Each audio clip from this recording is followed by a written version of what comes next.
Hello friend, हमारी आज की कहानी है माँ ने अपने ही बेटे का उजाड़ा घर। शर्ता की शादी बहुत जल्दी महज 18 वर्ष की उम्र में ही मनोज से हो गई थी। वह अपने ससुराल में सबसे बड़ी बहू थी। मनोज जी के 2 छोटे भाई और एक छोटी बहन थी। ससुर पहले ही गुजर चुके थे, तो उन सब की जिम्मेदारी भी मनोज पर ही आ गई थी। शर्ता जी की सास कमला जी बहुत कड़क स्वभाव की थी।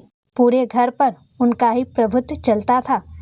वो जैसा कहती वैसा ही घर में होता।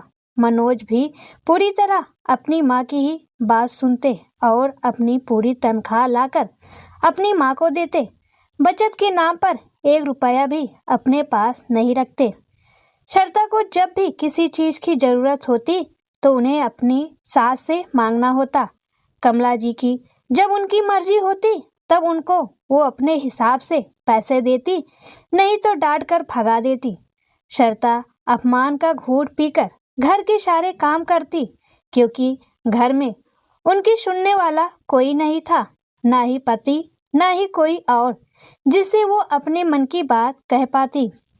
महज 18 साल की उम्र में ही शर्ता भाभी और अपने देवर की एक माँ की तरह सारे काम करती थी। घर में कमाने वाले एकमात्र शर्ता के पति मनोज ही थे, क्योंकि दोनों भाई और बहन पढ़ाई करते थे। मनोज जितना भी कमाते थे सब अपने भाइयों और बहनों पर खर्च कर देते थे और बाकी उनकी माँ के हाथ में घर खर्च के नाम पर चले जाते थे। शर्ता ने कई बार प्यार से मनोज को समझाने की कोशिश की, लेकिन वो कुछ समझना सुनना ही नहीं चाहते थे। उनको लगता था कि वो उनको उनके परिवार के खिलाफ करना चाहती है। समय के साथ साथ शर्ता भी 2 बेटियों की माँ बन गई। अब उनको खुद से ज्यादा अपने बेटियों के भविष्य की चिंता सताने लगी। एक दिन शर्ता ने रात में कहा, सुनिए, मैं आपसे कुछ कहना चाहती हूँ। मनोज ने नजरें तर्राते हुए कहा, कहो, क्या कहना चाहती हो? शर्ता ने डरते डरते नजरें झुकाए हुए दबी जुबान में कहा, देखिए, ये आदत आपकी सही नहीं है। आपको कुछ पैसे भविष्य के लिए भी बचा कर रखना चाहिए। अभी तो हमारी बेटियां छोटी छोटी हैं, आगे चलकर इनकी भी पढ़ाई और शादी के भी खर्चे हमें देखने होंगे। और आपकी प्राइवेट नौकरी, भगवान न करे कल को कोई बात हुई तो कैसे संभलेगा सब? अगर हम भविष्य के लिए सेविंग नहीं करेंगे तो कैसे काम चलेगा? लेकिन मनोज पर शर्ता की बातों का कोई असर नहीं हुआ। उल्टा उन्होंने उनको गुस्से में कहा, पता है, तुम जैसी औरतों की वजह से ही घर टूट जाते हैं, कहकर कमरे से बाहर चले गए। समय के साथ साथ जैसे तैसे करके मनोज की बहनों और भाइयों की भी पढ़ाई और शादी हो गई।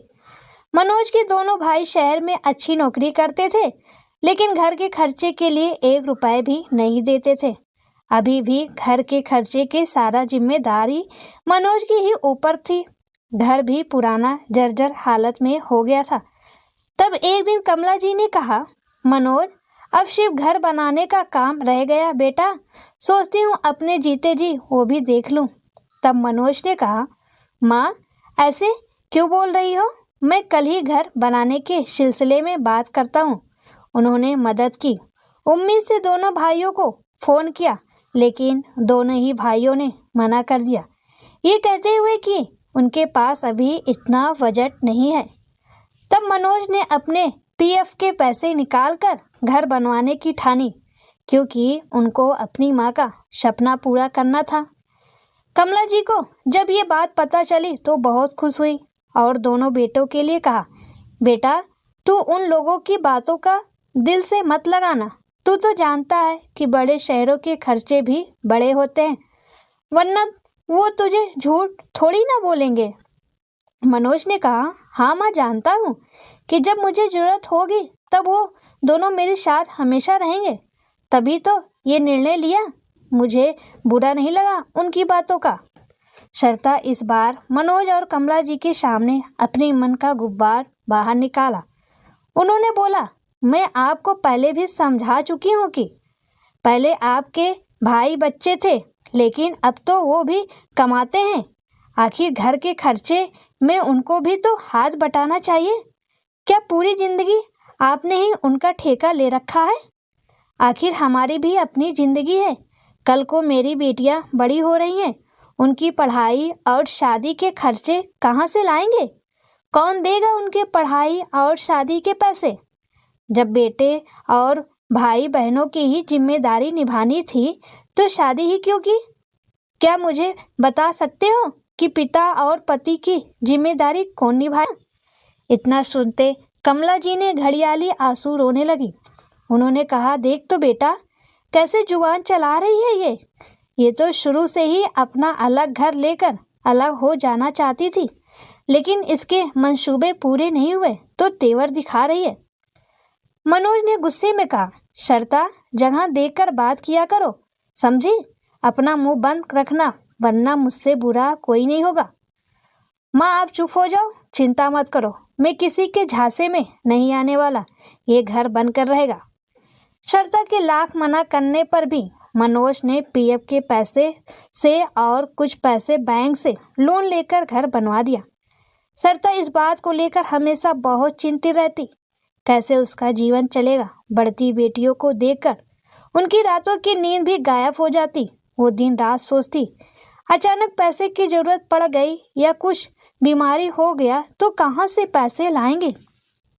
कमला जी भी अपने दोनों छोटे बेटे बहुओं और उनके बेटों को ही ज़्यादा प्यार करती। मनोज से सिर्फ पैसों के लिए उनको प्यार था। सरदा के हिस्से तो शुरू से ही सिर्फ अपमान और परायापन ही आया था। गर्मी की छुट्टियों में जब देवर देवरानी आती तो उनके आओ भगत की जिम्मेदारी भी शर्ता की होती। अब बेटियां बड़ी हो गई थी, उनको ये भेदभाव बहुत खराब लगता। विद्रोह भी करती तो कमला जी तुरंत कहती, दोनों अपनी माँ पर गई हैं, झगड़ालू। आखिर में एक दिन वही हुआ जिसका शर्ता को डर था। गर्मी की छुट्टियों में दोनों देवर देवरानी आए हुए थे। तब कमला जी की तबीयत भी ज़्यादा ही खराब थी। उन्होंने सबको बुलाकर कहा, देखो मनोज, तुम्हारे दोनों भाइयों का कहना है और मेरा भी मानना है कि मैं अब प्रॉपर्टी का बराबर बंटवारा कर दूं, लेकिन उससे पहले तुम बताओ कि तुम्हें मेरा फैसला तो मंजूर होगा ना? तब मनोज ने कहा, कैसी बातें करती हो माँ, क्यों नहीं मंजूर होगा आपका फैसला मेरे सिर आंखों पर? तब कमला जी ने कहा, बेटा, मैंने घर और जमीन के 2 हिस्सों में बांट दिया है तुम्हारे दोनों भाइयों के लिए, क्योंकि तुम्हारे तो बेटा है नहीं और बुढ़ापे में तुम्हारे दोनों भाई के बेटे ही तुम्हारी देख रेख करेंगे, तो बाद में तुम्हारे हिस्से को लेकर कोई झगड़ा ना हो, इसलिए मैंने ये फैसला किया है। और तुम्हारी दोनों बेटियों की शादी का खर्चा एक एक भाई उठा लेंगे। मैंने इनको कह दिया है कि ये लोग जो मदद बन पड़े वो इन दोनों की शादी में कर दें। इतना सुनते मनोज के पैरों तले आज जमीन खिसक गई। उन्हें यकीन नहीं हो रहा था कि ये फैसला उनकी माँ ने लिया। आज ना जाने क्यों मनोज खुद को ठगा हुआ महसूस कर रहे थे। अचानक उनकी तबीयत बिगड़ गई। आनन फानन में उनको अस्पताल में भर्ती कराया गया। तब डॉक्टर ने बताया कि हल्का अटैक था, लेकिन कुछ दिन निगरानी के लिए हमें अस्पताल में रखना होगा। एक दिन अस्पताल में दोनों भाई बात कर रहे थे। सबसे छोटे भाई ने मझले भाई से कहा, देखो भैया, बात साफ है, मैं इनकी बेटियों की शादी और पढ़ाई का खर्चा नहीं उठा पाऊंगा। अगर इनको कुछ हो गया तो? मझले भाई ने कहा, यार मुझसे भी नहीं हो पाएगा। सुन, एक काम करेंगे, अगर ऐसा कुछ होता है तो हम भाभी को उनके मायके भेज देंगे, फिर वो जाने और उनके मायके वाले। आंखें बंद किए मनोज ने सब कुछ अपने कानों से सुना। जब अस्पताल के बिल और दवा की बारी आई तब भी दोनों भाइयों ने देने से मना कर दिया। तब शर्ता ने अपने गहने बेचकर अस्पताल का बिल चुकाया और मनोज को घर लेकर आई। 1 सप्ताह बाद एक दिन मनोज ने कहा, शर्ता, तुम सब अपना सामान पैक करो, हम लोग अब यहाँ से चलेंगे। तब शर्ता जी ने कहा, लेकिन कहाँ? मनोज ने कहा, तुम सामान पैक करो बस, और अपनी दोनों बेटियों को भी सामान पैक करने के लिए कह दिया। मनोज जब सपरिवार घर से बाहर निकलने लगा तो कमला जी ने कहा, अरे मनोज बेटा, तू कहाँ जा रहा है? अभी तो तू अस्पताल से आया है, तब मनोज ने कहा, माँ, मैं अपने पत्नी और बेटियों के साथ अपने घर जा रहा हूँ। तब कमला जी ने कहा, अरे ये भी तो तेरा ही घर है, क्यों रे, क्या उल्टी सीधी पलटी पढ़ा दी मेरे बेटे को तुम माँ बेटियों ने मिलकर, जो मेरा बेटा ऐसी बातें कर रहा है? शर्ता की तरफ घूरती निगाहों से देखकर कमला जी ने कहा। तब मनोज ने कहा, माँ, कब तक शर्ता को दोष दोगी? मेरी गलती की सजा मेरे साथ साथ ये लोग भी भुगत रही हैं, लेकिन अब मैं अपनी पत्नी और बेटियों का अपमान बर्दाश्त नहीं करूँगा। न मैं लाचार बेसहारा हूँ, न मेरी बेटियाँ किसी पर बोझ, उनका पिता उनके लिए काफ़ी है। रही बात इस घर की, तो लगता है जब मैंने अपने खून पसीने की कमाई से इस घर को बनवाया, तब घर बनाते समय इस घर की नींव खोखली बन गई। तो इस खोखली नींव वाले घर में मुझे नहीं रहना, जिसके किसी भी कोने पर मेरा अधिकार नहीं। लेकिन अब मैं खोखली नींव का घर नहीं, बल्कि मजबूत नींव का घर बनवाऊंगा, जो हो सकता है इसके मुकाबले छोटा हो, लेकिन मेरा अपना होगा, जिस पर मेरी पत्नी और बेटियों का पूर्णतः अधिकार होगा।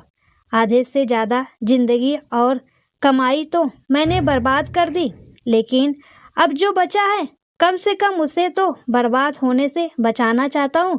चलता हूँ माँ, कहकर मनोज शर्ता वो घर छोड़कर चले गए। सच में दोस्तों, घर को बिगाड़ने वाली माँ ही होती हैं। ये नहीं कह रही हूँ सब होती हैं, लेकिन कुछ ऐसी ही माँ होती हैं जो अपनी चालाकी से खुद के बेटे के घर तोड़ने में तुली रहती है। उस समय आदमी लोग को भी समझ में नहीं आता है पत्नी सही बोलती है। समझ तो तब आता है जब ठोकर खा जाता है, तब उसे अपनी पत्नी की अहमियत समझ में आती है। इसलिए दोस्तों, मैं नहीं कह रही हूँ कि माँ को छोड़ दो, लेकिन माँ भाई के साथ साथ अपना और अपने पत्नी बच्चे का भी देखे। जब आपके पास रहेगा तो आपकी माँ भाई सब आपके पास रहेंगे। अगर आपके पास नहीं रहेगा तो कोई नहीं रहेगा, लेकिन हाँ, पत्नी हमेशा आपके साथ ही रहेगी, चाहे आपके पास सब कुछ हो या कुछ भी ना हो। इसलिए पत्नी का वक्त रहते कदर करें।